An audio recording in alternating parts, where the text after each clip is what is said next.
ராமேஸ்வரத்துக்கும் நெடுந்தீவுக்கும் இடையே கச்சத்தீவு உள்ளது. இந்தியாவின் கட்டுப்பாட்டில் இருந்த கச்சத்தீவை 1974 ஆண்டில் இலங்கைக்கு மத்திய அரசு தாரை வார்த்தது. அப்போது பிரதமராக இந்திராவும் தமிழக முதல்வராக கருணாநிதியும் இருந்தனர். ஒப்பந்தம் கையெழுத்தான போது தமிழக மீனவர்கள் கச்சத்தீவு அருகே மீன்பிடிக்கவும் தீவில் ஓய்வெடுக்கவும் வலைகளை காய வைக்கவும் அனுமதிக்கப்படும் என்று உறுதியளிக்கப்பட்டது. சில ஆண்டுகள் சுமூக நிலை இருந்தது. அதன் பிறகுதான் இலங்கையின் சுயரூபம் தெரிந்தது. தமிழக மீனவர்களுக்கு தலைவலி ஆரம்பித்தது. கச்சத்தீவை சுற்றியுள்ள கடல் பகுதியில் மீன்வளம் அதிகம் இருக்கும் என்பதால் அந்த இடத்துக்கு தமிழக மீனவர்கள் மீன்பிடிக்கச் செல்வது வழக்கம். காற்றின் வேகத்தில் கடல் எல்லையை மீனவர்கள் அறியாமல் தாண்டும் போது இலங்கை கடற்படையினர் தாக்குவதும் துப்பாக்கியால் சுடுவதுமான சம்பவங்கள் நடந்தன.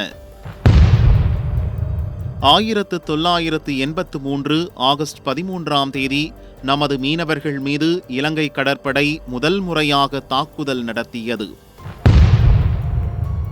1984 டிசம்பர் 10 இலங்கை நடத்திய துப்பாக்கிச் சூட்டில் ராமேஸ்வரம் மீனவர் முனியசாமி முதல் நபராக உயிரிழந்தார். 35 ஆண்டுகளில் 3000க்கும் மேற்பட்ட முறை இலங்கை கடற்படையினர் தாக்குதல் நடத்தியுள்ளனர். தமிழக அரசின் கணக்குப்படி 400 தமிழக மீனவர்கள் இறந்துள்ளனர். 4000க்கும் மேலான நம் மீனவ சகோதரர்களின் படகுகள் சேதப்படுத்தப்பட்டுள்ளன. 2006 முதல் தமிழக மீனவர்கள் மீது இலங்கை நடத்திய தாக்குதல்களின் விவரங்கள் பல உண்மைகளை விளங்க வைக்கும். 2006 முதல் 2011 வரையிலான திமுக ஆட்சி காலத்தில் 22 துப்பாக்கிச்சூடு சம்பவங்களில் 10 பேர் உயிரிழந்தனர், 19 பேர் காயமடைந்தனர்.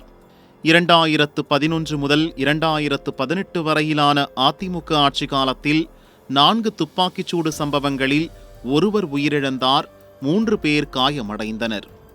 2006 முதல் 2011 வரையிலான திமுக ஆட்சி காலத்தில் 86 தாக்குதல் சம்பவங்களில் 2 மீனவர்கள் இறந்தனர். 2011 முதல் 2018 வரையிலான அதிமுக ஆட்சி காலத்தில் 83 தாக்குதல் சம்பவங்கள் நடந்தன, உயிரிழப்பு ஏதுமில்லை. 2011 முதல் 12/4/2019 வரையிலான அதிமுக ஆட்சி காலத்தில் 3211 மீனவர்களை இலங்கை கடற்படை கைது செய்து 595 படகுகளை கைப்பற்றி சென்றது. இதில் 3171 மீனவர்கள் சிறையிலிருந்து விடுவிக்கப்பட்டனர். 563 படகுகளும் மீட்கப்பட்டன. தமிழக அரசும் மத்திய வெளியுறவுத்துறையும் ஒருங்கிணைந்து எடுத்த நடவடிக்கைகளின் காரணமாக கடந்த 7-8 ஆண்டுகளாக தமிழக மீனவர்கள் மீதான தாக்குதல்கள் வெகுவாக குறைந்துள்ளது என்பதை இந்த புள்ளி விவரங்கள் தெளிவாக விளக்கும். அது மட்டுமல்லாமல் மீனவர்களின் நலன் கருதி இஸ்ரோ தயாரித்த நேவிக் எனப்படும் GPS கருவியை மீனவர்களுக்கு தமிழக அரசு இலவசமாக டிசம்பர் முதல் வழங்கி வருகிறது. இது புயல் அபாயம் பற்றி முன்கூட்டி அறிவிக்கும். காற்றின் வேகத்தால் சர்வதேச எல்லையை தாண்டும் சமயங்களில் உஷார்படுத்தும் இக்கருவி மீனவர்களுக்கு பேருதவியாக இருக்கிறது. கச்சத்தீவு விவகாரத்தில் இன்னொரு முக்கியமான விஷயம் சுப்ரீம் கோர்ட்டில் ஜெயலலிதா போட்ட வழக்கு. 2008 எதிர்க்கட்சி தலைவராக இருந்தபோது கச்சத்தீவை மீட்க ஜெயலலிதா வழக்கு தொடர்ந்தார். பார்லிமெண்ட் ஒப்புதலை பெறாததால் கச்சத்தீவு ஒப்பந்தத்தை ரத்து செய்ய வேண்டும் என்பது அந்த வழக்கின் சாரம். அந்த வழக்கில் திமுக தன்னை இணைத்துக் கொள்ளவில்லை. இதுதான் கச்சத்தீவு விவகாரத்தில் திமுகவின் நிலைப்பாடு என்கிறார் மீன்வளத்துறை அமைச்சர் ஜெயக்குமார். அன்றைக்கி திமுக தலைவர் அன்றைக்கி கருணாநிதி பொறுத்தவரை சட்டசபையில் முதலமைச்சர் இருக்கும்போது அன்றைக்கி தமிழ்நாடு முதலமைச்சர் இருக்கும்போது நாங்கள் எதிர்க்கட்சி இருந்தோம். நாங்கள் போய் இலங்கை பிரச்சனை பற்றி பேசும்போது அவர் ஒரு பொறுப்புள்ள முதலமைச்சர் என்ன சொல்லியிருக்கணும், நம்ம மீனவர்கள் அந்த மாதிரி தவறு செய்ய மாட்டாங்க, அந்த மீனவர்கள் அப்படி தவறு செய்கிறதுக்கு வாய்ப்பே இல்லை அப்படின்னு சொன்னால் ஒரு முதலமைச்சர் பொறுப்பான முதலமைச்சர் மீனவர் மீது அக்கறை கொண்ட முதலமைச்சர் சொல்லலாம்.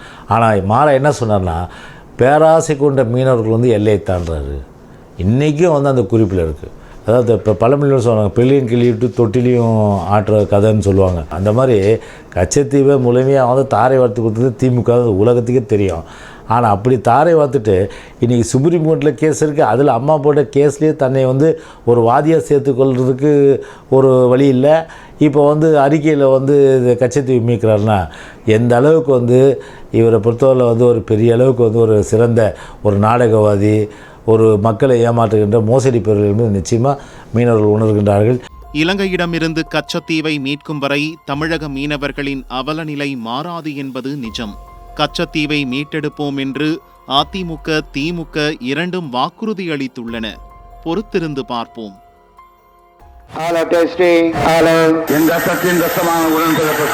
என் உயிரினும் மேலான அன்பு உடன்பிறப்புகளே, செய்வீர்களா? நீங்கள் செய்வீர்களா? அத்தனை கட்சி கூவி கூவி அழைச்சு இன்னைக்கு கூட்டணி சேர்த்திட்டு இருக்கிறாங்க. யுத்தம் செய்ய மாட்டேன்னு போயிட்டேன்னு சொன்ன கோவலேன்னு சொல்லுவாங்க. आप में से किसी ने कहा था कि Rafale CEO has said people of Tamil Nadu are remarkable. தேர்தல் திருவிழா 2019 6 பக்க எக்ஸ்க்ளூசிவ் தேர்தல் செய்திகள். தினமலர் நாளிதழில் தினமும் சில செய்திகள், சில படங்கள், சில தகவல்கள். தினமலர் நாளிதழில் மட்டுமே. தினமலர், உண்மையின் உரைக்கல்.